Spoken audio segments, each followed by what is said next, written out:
Welcome back to another episode of Quick Tips. Today's episode is a little bit about organization, or the complete lack thereof. If you're like me, some of your drawers probably look like this.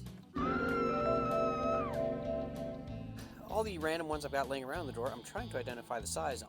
Something this small, that's a lost cause. I'm never going to be able to read what size that is. But some of these, if you look closely, if I can find one, it's how small they're written. Actually, it has a size written on it. This is how small the size is. I mean, can you read that? Sort of ish, barely, maybe? I don't know. It's really difficult.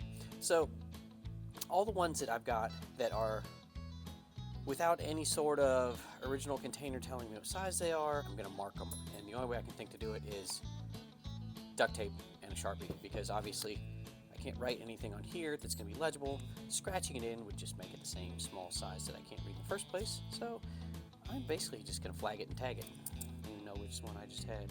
Is that one? Yep. So all I'm going to do for the ones that I can identify the size on, that I'm tired of squinting at, is I'm just duct tape. I'm just going to write the size. 2.5 millimeter. There we go. That's it. Super easy quick tip for today. Now it's just going to take me probably a couple hours to actually identify what size is what and then tag the rest of them. Alright, that'll do it for today. Thanks for watching. Please like, share, and subscribe. We'll see you next time.